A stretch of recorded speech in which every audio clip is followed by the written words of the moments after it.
Donc là, on est à ton atelier, c'est ça? Avec d'autres gens qui ont d'autres ateliers. C'est une résidence de métiers rares, d'art et rare. Et en fait, on est une bonne dizaine, on est entre 10 et 15 à peu près. Et il y a beaucoup d'artisanat, mais aussi il y a des arts graphiques en sérigraphie. Il y a un designer textile, une photographe, un céramiste, il y a 2 céramistes, je crois. 2 sérigraphes, quelqu'un qui travaille le bois, en bas, il y a un scénographe aussi. Il y a de quoi faire, quoi. Il y a beaucoup d'artisanat. Et donc là, c'est votre atelier à vous. Vous êtes plusieurs, du coup, là-dedans. On est 3 ici. Il y a John qui fait peintre en lettres. Incroyable. Stéphane qui fait du street art avec de la typo. Et puis moi qui fais typo et maintenant plus impression, ISO et sérigraphie. Incroyable. Il y a du matos, il y a de l'inspiration, il y a la bibliothèque. Ah, la bibliothèque, elle est... ouais. Elle est pas qu'à toi ou... quelque chose, hein. C'est ta bibliothèque à toi ou c'est la bibliothèque de tout le monde qui a participé là? Ouais, il y a beaucoup de bouquins à moi, mais il y a aussi beaucoup... Stéphane a ramené beaucoup de magazines, étapes et tout ça qu'il avait. Donc, il y a de tout, hein. C'est chouette. Enfin, c'est chouette. Trop bien. Stay wild. C'est trop bien. Ça, c'est une imprimante et genre t'imprimes sur du papier la longueur que tu veux en fait. Bah, donc c'est un rouleau. Le rouleau il fait 30 mètres. Donc putain. Par 61 cm. Donc tu imprimes. Et après tu peux mettre le papier que tu veux aussi dedans, un papier spécial. Ouais, alors c'est mieux de mettre en rouleau parce que en fait tu as de l'ajustement là, tu vois. Ah ouais. Tout du long.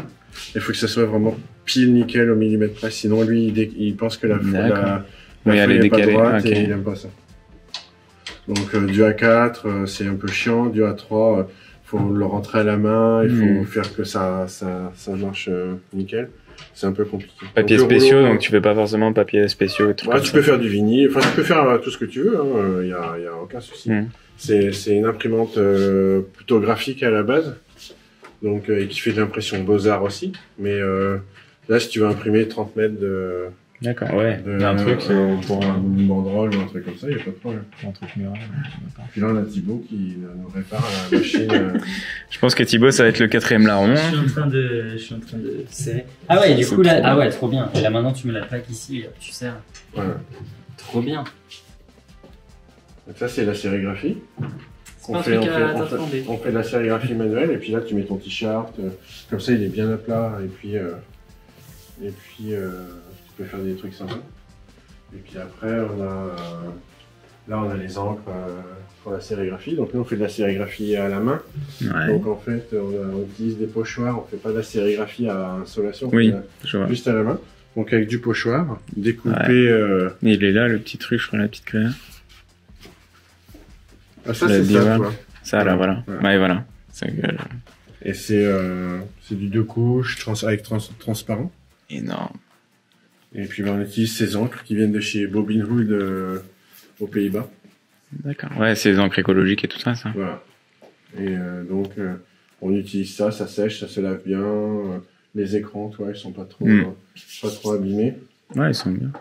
Et ouais, puis, ça marche bien au final le pochoir parce que c'est vrai que j'avais déjà fait de l'installation, mais disons c'est plus complexe comme truc. Il y a 2 techniques qui sont bien quand tu fais à la main, c'est le pochoir et aussi utiliser le vinyle.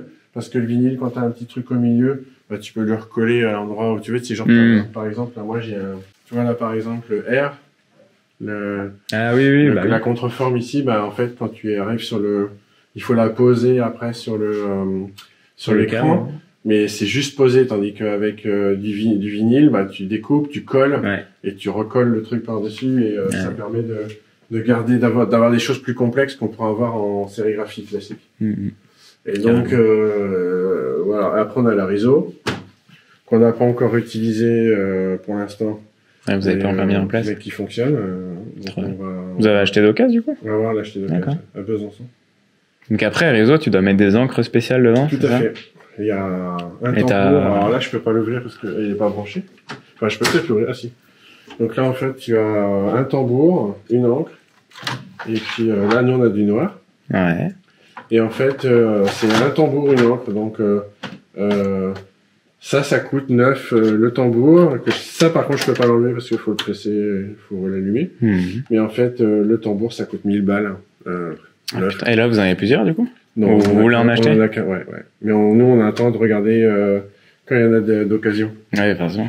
Donc, on regarde sur le Bon Coin ou à l'étranger des EZ. Ouais, du coup, après, ça fait ces petits trucs comme ça, là. Voilà, exactement.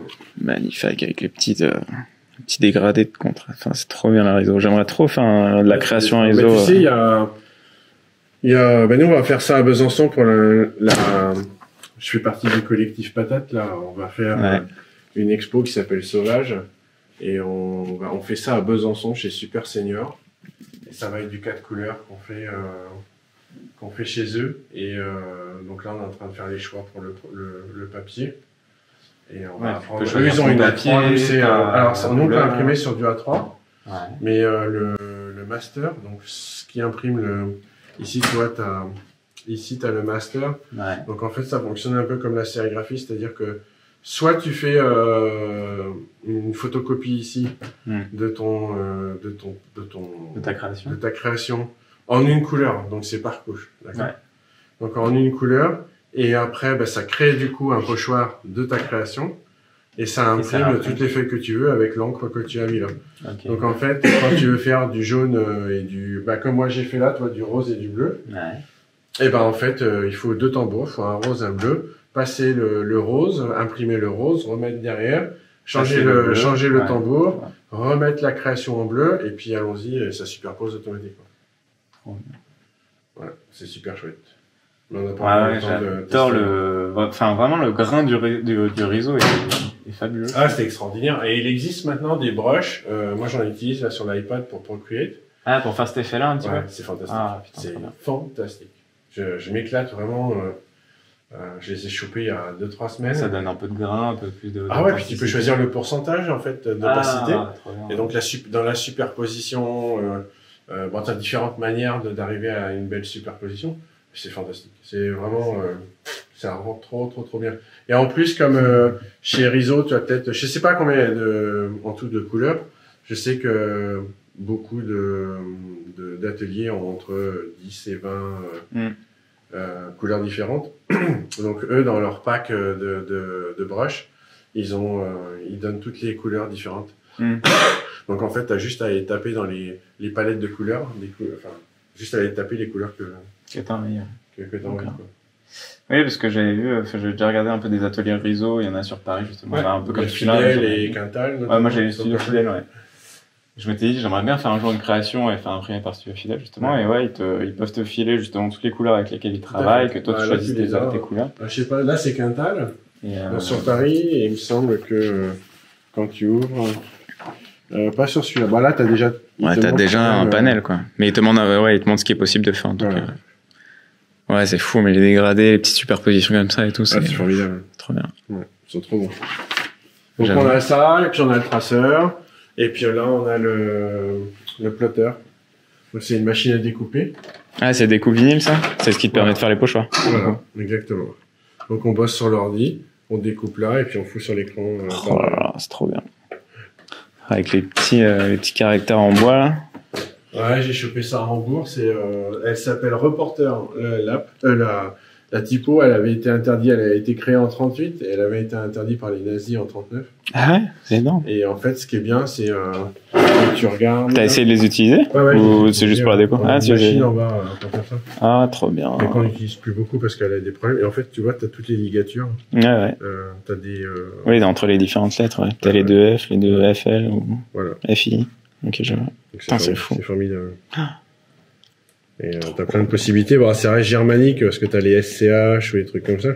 Mais les ligatures sont j'en ai pris un deuxième aussi qui est plus. Bon, après, c'était des trucs qui sortaient d'imprimerie, donc t'as plusieurs caractères identiques. Et il est moins extraordinaire celui-là, mais à travailler, on a une presse typographique en bas qui était dans l'atelier avant, mais qu'on a mis en bas parce que c'est trop lourd en fait pour le sol. Ah.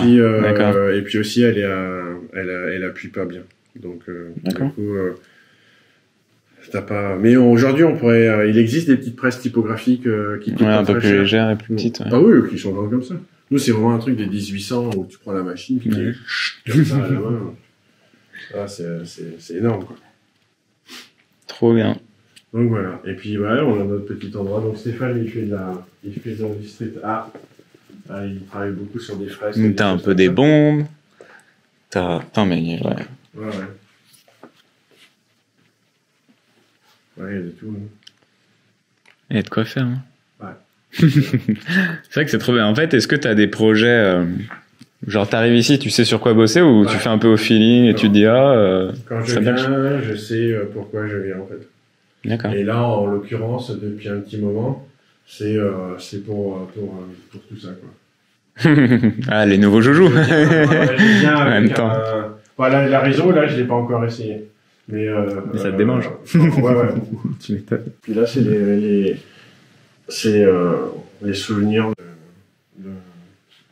Ouais, il y en a plein qui sont tombés. Hein, mais, j'aime bien t'as les un trucs peu de Netflix. mes expériences de challenge de 100 jours. Ah ouais, non. Ouais, un peu de tout. Ouais, Et après là, c'est plus le côté signe. Enfin là, c'est plus John qui est là ou toi John, tu. il fait de la peinture en lettres, et donc il travaille pour.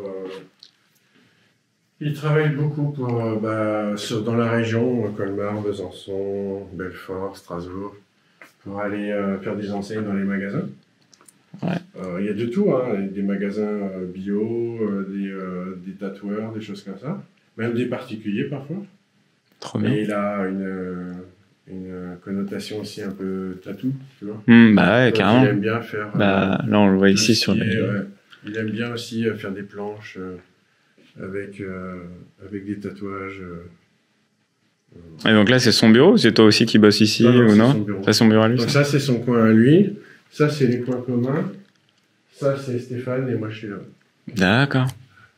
Oui, c'est ce que tu disais. Toi, t'es pas là pour venir sur l'ordi ou quoi. Donc toi, tu as les petites machines. C'est l'ordi uniquement. Tu vas faire. Le plotter ou l'imprimante, quoi. Oui, non, mais ouais. Sinon, tu te poses pas sur le bureau pour faire l'ordi. Ou non. faire. Jamais. Alors du coup, comment tu bosses aujourd'hui? Je bosse pas aujourd'hui. Aujourd'hui, pas aujourd'hui. En ce moment. En ce moment. Enfin, je veux dire, tu bosses, donc tu disais que tu as un bureau pour faire les trucs un peu sur l'ordi. Ouais. Là, tu vas faire tes typos sur l'ordi. Ouais. Tu bosses tes typos en papier sur iPad aussi? Ouais. Mais beaucoup plus iPad ou beaucoup plus papier? Les deux. En fait, ça dépend de la police. Enfin, alors, il y a lettrage et typo. Lettrage et T'as une différence. police, on va dire. Lettrage, je travaille papier, principalement papier et iPad. Et si je dois faire un logo, ça sera vectorisé, donc un peu d'Illustrator. Et quand c'est typo, donc pour moi typo c'est création de police de caractère. Ouais.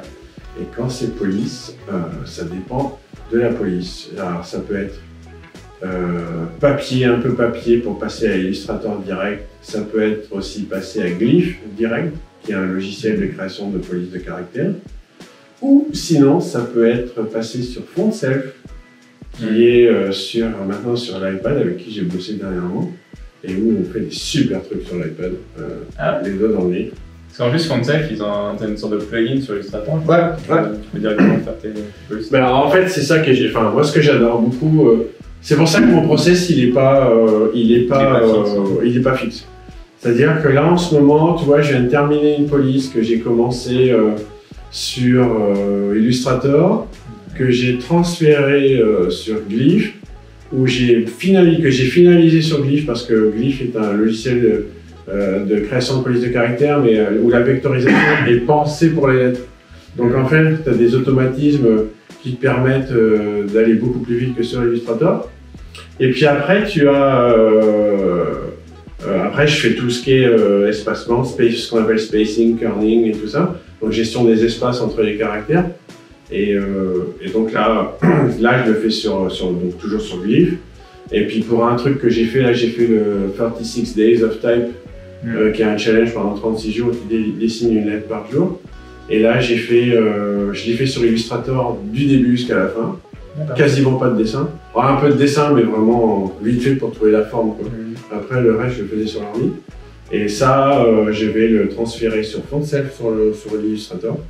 Parce que FontSelf a un outil que je trouve extraordinaire, qui permet de faire le spacing et le kerning automatiquement. Ah, ouais. Ce qui fait que du coup, tu n'as rien à faire. Et pour des polices qui sont assez, pas extravagantes, mais assez expérimentales, ça passe, mais crème.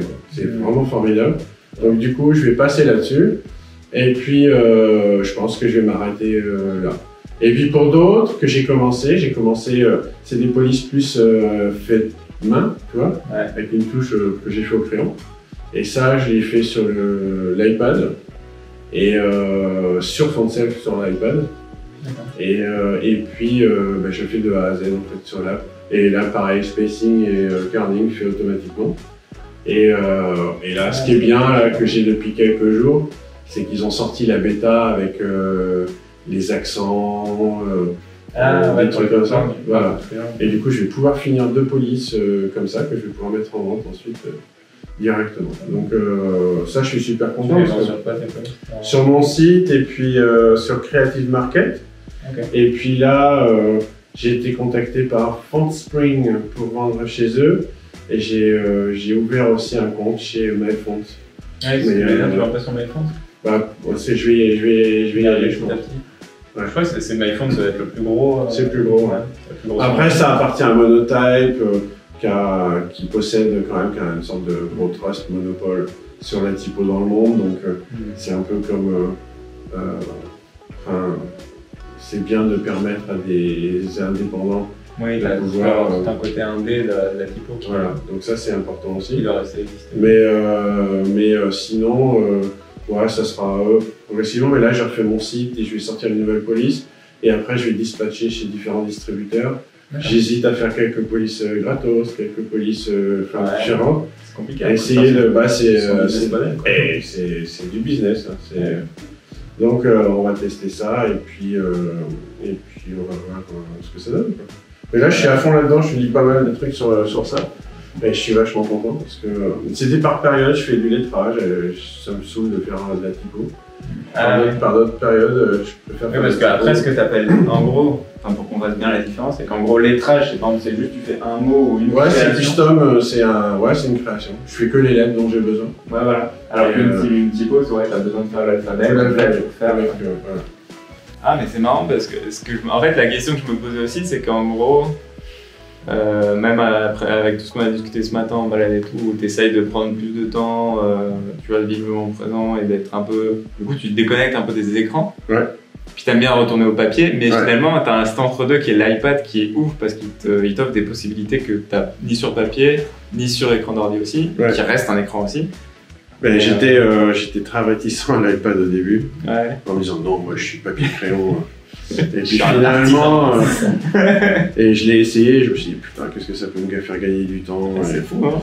Et maintenant j'adore. Et pour faire des polices, ça démocratise complètement l'univers de la police, quoi. Je veux dire, la police aujourd'hui, les polices sont trustées par un minimum de personnes qui savent comment on dessine des caractères très précis pour les corps de texte et des trucs comme ça. Mais tout ce qui est...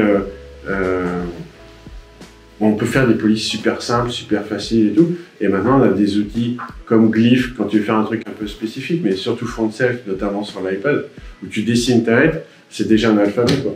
En 1 heure, tu as fait un alphabet. Après, tu n'as plus qu'à le remanier et tout ça. Et franchement, c'est formidable ce qu'on arrive à faire aujourd'hui. Et moi, j'ai vraiment un vrai plaisir à utiliser l'iPad avec cette app, notamment. Parce que je m'amuse, quoi. Et même les enfants s'amusent. Hein. Je l'ai fait à l'école. Avec eux, ils ont adoré. Donc, du coup, je trouve qu'il y a quand même un côté fait main, tu vois, qui est sans la typographie, c'est un art qui date du XVIe siècle à peu près, ou XVe siècle. Et donc, depuis ce temps-là, c'était le plomb, c'était le nom fonderie, fonte. Voilà. Ouais. Et donc après, ça a évolué vers du dessin avec du Tipex et des scotch, des trucs comme ça, pour arriver au numérique. Mais et tu utilises beaucoup Procreate notamment aussi? Ouais, énormément. C'est vraiment l'outil que j'utilise le plus. Mais pas forcément pour les lettres, enfin si pour faire du dessin. Pour faire du lettrage, Ouais, le lettrage, beaucoup, énormément même. J'adore cette app, ça a vraiment révolutionné. Mais même d'ailleurs, je pense que l'utilisation de l'iPad a explosé grâce à Procreate. Voilà, c'est clair. Je pense qu'il n'y avait pas Procreate. Tellement bien pensé, tellement bien foutu. Et tu vois, même Adobe qui ont sorti Fresco des années après, tu n'as pas cette simplicité, fluidité que tu peux avoir. C'est même je trouve que c'est même au-delà de ça, c'est moins intuitif. Ouais, bien sûr. Complètement. C'est exactement ça. Procreate, c'est juste tellement intuitif qu'un gamin pourrait s'en servir. Bah, il s'en sert d'ailleurs. Ouais, voilà. Fresco, t'as un peu ce délire c'est un entre-deux de Photoshop et de Procreate. En fait. Il me semble qu'ils n'ont pas voulu complètement supprimer, changer les manières de penser des apps de chez Adobe, tu vois. Ouais, t'as une certaine logique. Ouais, mais par contre, ça s'adapte. Moi, je trouve que ça s'adapte plus mal à un outil comme l'iPad. C'est pas. Bon, par contre, tu peux faire du vectoriel, chose que tu peux pas sur Procreate. Et c'est assez sympa, mais moi, je suis pas trop branché illustration vectorielle. Je suis plutôt années 50-60, tu vois, des trucs un peu à l'ancienne. Donc d'où la riso, la sérigraphie, la texture, le grain. Ouais, l'artisanat. Ouais. Je trouve que l'illustration vectorielle souvent manque d'émotion. Tu sais, c'est cette ligne propre, cet aplat, c'est ceci, ça manque de vie, quoi. C'est un peu. Ouais, je vois ce que tu dis. Après, je pense tu peux toujours apporter un peu d'imperfection sur la. Non, mais il y a de tout. Et du coup, tu as un autre point de ton activité, comme tu le disais tout à l'heure, où tu vas avoir des écoles, des trucs comme ça, c'est que t'aimes bien, après ça reprend ce qu'on disait ce matin aussi, faire des formations, ou des ateliers, des workshops, des trucs comme ça, mais que ce soit pour des gens confirmés comme des gens pas confirmés en fait. Enfin, pour des graphistes comme pas. En fait, j'ai fait beaucoup de workshops pour des graphistes. Par graphiste, illustrateur et tout, j'en ai fait de 2016 jusqu'à maintenant. Et puis ici, on organise aussi des workshops avec des pointures. Donc on a eu un mec comme Copenhagen Science qui est venu faire de la peinture en lettres. Là, on a Ivan Castro qui vient donc Copenhagen Science, il vient de Copenhague. Ivan Castro, il vient de Barcelone. C'est des gens qui ont vraiment pignon sur rue. Je crois que j'ai le bouquin d'Ivan Castro quelque part. Et puis en fait, ou pas, je sais pas. Et ouais, il va être dans le coin quelque part. Et puis en fait, on fait ça, on fait ici localement, on fait aussi beaucoup d'ateliers graffiti l'été pour les enfants des quartiers difficiles. On travaille pas mal avec le centre socio-culturel pour initier un peu les gens. C'est une association en fait. Ouais, on est dans le local de notre association. Et on travaille beaucoup localement pour soit le centre social-culturel, les écoles, et on fait soit des formations, des petites formations graffiti, des petites formations à la typo. Des initiations, on sort de trucs comme ça. Ouais, et on fait ça sur des demi-journées, principalement. Et puis les gamins sont contents. Après, c'est trop pour eux, donc ça sert à rien de faire plus. Et puis là, dernièrement... ouais, ça va. Mais là, on fait début mai, on va travailler avec une école dans une ville à côté et une école de Bâle pour leur faire des fresques sur des bâches parce qu'en fait, à l'école à Bâle est en rénovation, ils ont mis des bâches devant et en fait, on va faire une formation, on va un peu accompagner les enfants pour qu'ils fassent une fresque sur les bâches pendant que l'école soit rénovée. Donc, on fait des trucs comme ça, on fait... c'est chouette. Ça t'aime bien du coup faire ces trucs-là? Ouais, j'aime bien. Ouais. Pour partager toujours ce que t'as appris. Ouais, puis aussi parce que ça te sort, t'es pas chez toi, t'es là en train de faire un truc avec les gamins ou même avec les gens. Ça fait de la formation. Ouais, je trouve que c'est un truc. Puis même, tu vois, on l'a fait là au périscolaire du village. Leur faire travailler une police, ça leur permet à eux de se rendre compte que la lettre elle est partout, que il se passe plein de choses. Donc je trouve que c'est vachement intéressant de partager ça avec eux, parce que je pense qu'il n'y a personne derrière qui fait ça. Ouais. Ils s'imaginent même pas qu'il y a des gens qui c'est de montrer un peu ton univers. Les logos, les lettres, même les gens de manière générale. Hein. Donc moi je me souviens quand j'avais J'étais allé voir la psy à Bâle la première fois. J'avais dit que je expliquais ce que je faisais, puis je sais plus, plusieurs fois après, elle m'avait dit mais en fait maintenant je pense toujours à vous. Parce que dès que je me promène dans Freie Straße, là, elle dit en fait il y a des logos, il y a de la lettre absolument partout. Quoi. Elle dit mais en fait c'est un gros business. Mais on s'en rend pas compte quoi. C'est un gros business. Tout de suite. Et je dis bah oui, on est les Suisses. On est partout quoi. Ça se vend combien le thé? Ouais. Et du coup, ouais, c'est les gens s'en rendent pas compte. Ton art entre guillemets. Ouais. De promouvoir. Bah nous c'est un peu le but de l'association, c'est de promouvoir les arts graphiques et la culture de la lettre dans la région. C'est principalement notre boulot. Donc on fait ça d'ici et on va jusqu'à Strasbourg et jusqu'à Besançon. Ah, c'est déjà un bon rayon. Ah ouais, Grand Est. Franchement. Et ça se passe plutôt bien, on est plutôt contents. Tu fais des conférences aussi? Alors, donc, ça j'en fais moins. Non, j'en ai pas fait depuis. J'ai fait Berlin, la dernière que j'ai fait c'était à Berlin. Pour le Berlin Letters, où j'ai parlé de mon challenge de 100 jours. Et puis sinon, j'ai fait des podcasts ou des trucs comme ça, mais il n'y en a pas eu beaucoup les dernières années des conférences. Donc, et c'est de moins en moins, je trouve, tu vois, même en graphisme, il y a vraiment de moins en moins d'événements live. Moi, je me souviens quand je faisais du web, il y avait Paris Web qui était tous les ans, il y en avait 2-3. Moi, j'allais beaucoup en Angleterre. Avec un pote, on se faisait tout là-bas, c'était extraordinaire. J'en parlais un petit peu hier avec Thibaut, mais t'es allé au Web Blend Mix là à Lyon. Ouais. T'as invité, t'as fait des conférences, t'as fait un mur et des ateliers de lettres. Ouais, j'ai fait deux. J'ai fait un déjà. panel, j'y suis allé plusieurs années. J'ai fait, si je me trompe pas, j'ai dû faire une ou deux conférences, un panel, un mur, atelier, j'ai fait atelier aussi, c'est vrai. Bah ouais, j'avais vu une petite interview de là-bas. Ce qui était assez marrant, c'est que j'étais allé faire une... Atelier de conférence et un mur. Tout d'un coup, et un petit gros événement. c'est vrai. Ça t'en prend plus trop? Non, c'est fatigant. C'est toujours après un litre de bière. Non, mais en fait, maintenant je me prends plus trop la tête. C'est compliqué en termes de logistique, d'organisation. Donc maintenant, j'y vais un peu plus cool. Mais ce qui était bien, c'était à Blend, j'avais fait un truc qui était... il m'avait proposé de venir faire une conférence sur la transition entre le web et le lettrage. Et c'est une conférence web principalement.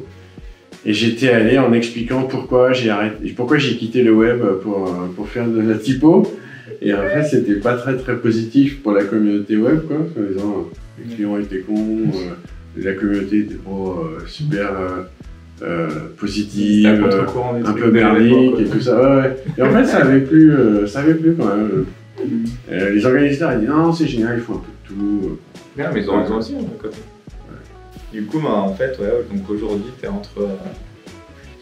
t'es entre des boulots clients, du coup, l'association, tu fais des trucs avec les gens, des ateliers, des trucs comme ça. Et découvertes, initiation. Et puis après, projet personnel, tu sais qu'il fait avec des machines, des tests, et la marche. La marche, le vélo et la course à pied. Et la marche, le vélo. Ouais, mais je parle après, dans le milieu dans ton art. En gros, t'as lettrage typo d'un côté, et en fait, je fais par métier en fait. Lettrage typo, où je fais mes polices, je travaille pour mes clients et je fais des ateliers. Et puis de l'autre côté, tout ce qui est print, là. D'accord. Et là, c'est impression des travaux typographiques ou illustrations, et sur différents supports. Et le but, c'est d'essayer de vendre des prints, mais je suis plutôt dans l'apprentissage pour l'instant, donc on verra quand on y sera. Pour l'instant, on apprend, on va essayer d'apprendre la réseau, on va essayer d'apprendre d'augmenter la qualité en sérigraphie. Si t'as un livre ici à recommander, oh putain, à ceux qui l'ont le dernier celui-là, là, celui qui est dessus, là, il est chouette. Le Contino ou le... Non, celui-là. Les ateliers de lettrine. Le Francis Chouquet, l'atelier de lettrine. Ouais, mais non, Sérieusement, j'ai ça, c'était le livre que tu as sorti. T'as envie d'en ressortir d'ailleurs des livres? Bah, c'était sorti il y a 2-3 ans, donc on va attendre un peu avant le suivant. Non, je pense pas. Enfin, je dis ça, mais en fait, quand j'en sais rien. Peut-être que sur un autre sujet, peut-être, mais sur le lettrage, non, je pense pas. Celui-ci. Ah, celui-là, il est bien aussi, celui-là. Mais j'ai dit ah. Ouais, mais je sais pas, c'est difficile. Alors celui-là, pourquoi? Pour la calligraphie? Attends, est-ce que c'est bien celui que je pensais Non, en fait, c'est pas celui-là. Non, c'est pas celui-là. C'est pas celui-là. C'est celui-là. Voilà, on va prendre celui-là. C'est du même mec, hein, mais c'est juste que... Alors on a une petite créa à l'intérieur, c'est un truc italien. Voilà. Balkan. Ouais. C'est ton marque-page, c'est ça? Je me souviens plus d'où ça vient, ça. Mais... Calligraphity. Voilà. C'est un livre à acheter, c'est le Calligraphity. Nils Schumelman. C'est un mec trop les trucs comme ça. C'est un mec à 60 piges à peu près maintenant. Et c'est un peu les travaux qu'il a fait en lettrage. Est-ce que pour toi c'était ton modèle? C'est sorte de modèle dans le livre. Alors c'est une des personnes qui m'a vachement influencé. Celle qui m'a peut-être le plus influencé aussi, c'est celui. C'est Luca Barcelona. C'est Take Your Pleasure Seriously. Et c'est un peu le même style. Hein. C'est un peu le même style en fait. Par la lettre ou de la vie? Je pense que c'est le. C'est pas ton livre que tu disais tout à l'heure? C'était. Surfing Life. Surfing. Tu vois, ce mec qui a bossé pour Carhartt. J'adore ça. Avec la typo qui fait le logo. Psychédélique. Et ouais, ce mec-là, il est extraordinaire aussi. Ouais, je pense que je prendrais plutôt celui-là. Allez, on va dire celui-là. Luca Barcelona. Et en fait, il a dédicacé à l'avant à une conférence où je suis allé le voir. Tout Francis, non mais déjà rien qui a la dédicace. C'est un bic. C'est vrai. Et il a fait ça avec un stylo de merde. C'est vrai. Et j'avais limite honte de lui donner. Et puis, pop, allons-y. Ciao, bye bye. Non mais rien que le T qui commence par un To Francis. Ouais. Non mais keep on practicing. Take your pleasure seriously. Magnifique. Incroyable. Ouais. Donc ça c'est un gars qui c'est un espagnol du coup? Italien. Italien. Il a bossé. Voilà quoi. C'est pas. C'est un c'est une grosse pointure quoi. Et c'est marrant parce que j'ai l'impression qu'il y a plein de gens de ce domaine-là qui viennent justement du street art et du graffiti. Ouais, complètement. Là où toi tu ne viens pas du tout. Pas du tout. Tu n'as pas, tu n'es pas allé courir la nuit non. En bravant non. Pour aller avec des bombes de peinture pour les taguer. Pas du tout. Ouais, c'est une découverte très tard via le graphisme, pas via le street art, enfin via le graffiti. J'avoue, il est absolument fabuleux. Donc ça c'est un gars que tu suis toujours? Ouais, mais il est, ce qui est génial avec ces mecs-là, c'est qu'ils sont pas vraiment sur les réseaux sociaux. Ouais. Ils ont pas besoin d'être sur les réseaux sociaux. Bah, merci pour cette recommandation. Merci pour tout. Je sais pas s'il se trouve encore celui-là. Bah écoute, je te dirai. C'est des trucs qui sont un peu collector quoi. Bah, ouais, pas le Calligraffiti, je pense pas, mais bouquin de. C'était un petit imprimeur italien et tout. Ou dans cette version-là, ou. Je sais pas. Les Domestica, c'est une bonne expérience. Ouais, top. C'était vraiment une très bonne expérience. Des gens formidables. Ils ont fait un travail de dingue. Et de dingue. Hein. Vous avez mis combien de temps à faire la formation? 6 mois à l'avant? Ils m'ont contacté en juin. On a fait le cours jusqu'à fin septembre, on a enregistré début octobre. Et eux, après, ils ont fait le montage jusqu'en janvier. Et le cours est sorti en janvier. Et c'était assez... c'était intense, enfin, l'enregistrement était très intense. Ouais, mais sinon, globalement, ça allait. C'était la préparation du cours, étant donné que c'était un cours que je voulais vraiment faire. Ils étaient super contents de le faire. Et ben ça c'était plus simple quoi. Donc du coup on a fait ça et puis Et puis j'ai passé 4 jours là-bas où je suis rentré explosé. Ouais, tu m'étonnes. Bah oui, parce que c'est hyper intense les tournages comme ça. Bah, c'est 4 jours d'affilée comme aujourd'hui. Et encore, t'es assis principalement toute la journée dans un bureau. Mais c'est comme ça. De studio et tout. Et 4 caméras qui regardent. Un litre de bière tous les midis. Tous les soirs. Et une randonnée dans les pattes.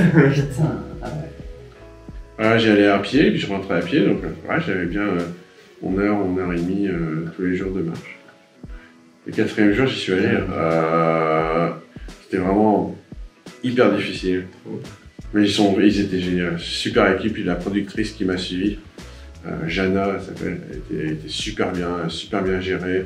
L'équipe de tournage, quand j'étais chez eux, était super. L'équipe qui s'occupe du pays, il y avait 2-3 personnes qui sont vraiment géniales aussi. Et tu manges avec toute l'équipe le midi.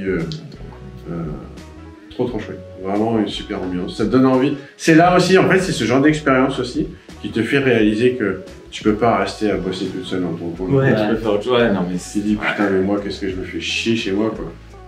Tu vois. Non, mais c'est vrai. Ouais, bien sûr. Bah, en plus de l'atelier aussi, mais non, mais c'est... l'atelier, c'est le seul endroit où je vois du monde. Parce que coworking, je connais personne. Enfin, oui, puis des mecs j'y suis pas allé depuis 2 ans. Même s'ils font, alors oui, t'as quand même d'autres qui fait du lettering aussi, mais ce que je veux dire, c'est que même... nous, on est proches ici, on a une association en commun, on fait des choses toute l'année. Ouais, on se voit. Ouais, mais je veux dire, au-delà de ça, c'est aussi des gens qui sont dans ton univers de création. Ouais. Là, tu vois, au coworking, j'imagine que la moitié, ils ont des startups, ou tu vois. Voilà. C'est pas ton univers du tout. C'est pas des gens avec qui tu... Voilà, on est d'accord. J'y vais en fait, pour te dire, le coworking, j'y vais pour faire de la police de caractère, parce que je suis sur mon ordi. J'ai besoin d'un environnement en dehors de chez moi. Je mets mon casque, je bosse ma typo parce qu'il faut que j'avance dessus. Et j'y vais en vélo, je rentre en vélo, je mange le midi à la cafétéria qu'il y a dans le coin, ou je mange à la cuisine s'il y a des gens que je connais. Et puis j'ai fait ma journée, je suis bien et j'ai avancé dans mon boulot. C'est l'environnement. Je socialise pas du tout, quoi. Enfin, je devrais, mais j'avais commencé à faire ça avant qu'il y ait le Covid. J'avais envie de faire une journée, une marche de Shinrin-yoku. Je sais pas si vous connaissez. Pas du tout. C'est la thérapie par la nature des Japonais. D'accord. Et donc, au lieu de prescrire des médocs, il prescrit des randos. Je savais pas que c'était ce nom. Et en fait, c'est une relation. Tu as un certain. Il t'explique. T'as un quota de rando à faire. Non, mais il t'envoie à certains endroits parce que tu as des arbres qui ont des phéromones assez spécifiques, des trucs comme ça. Et c'est vrai, hein, t'en parles avec les naturalistes, ils sont d'accord avec ça, que c'est quelque chose qui, les arbres libèrent des hormones de plaisir et des choses comme ça. Mais ils le font entre eux au départ. Et en fait, toi, quand tu te balades en forêt, ça te fait du bien aussi. Parce que la nuit en forêt, en fait, il y a une partout géante en fait, t'es pas au courant. Mais c'est. Il y a un arbre dans un club libertin, tu vois. La forêt, en fait, c'est ça l'inverse. C'est des pervers. Et bah donc, je voulais organiser un truc comme ça, et puis ça s'est pas fait du coup. Attends, je parle de la balade en forêt. Je connais le club libertin. Oui. D'accord. Et puis là, j'y suis pas trop retourné depuis, donc. Mais pour la typo, j'y vais principalement pour la typo. Ça te permet de te bouger un petit peu. Pour le travail d'ordi, pour pas procrastiner à la maison.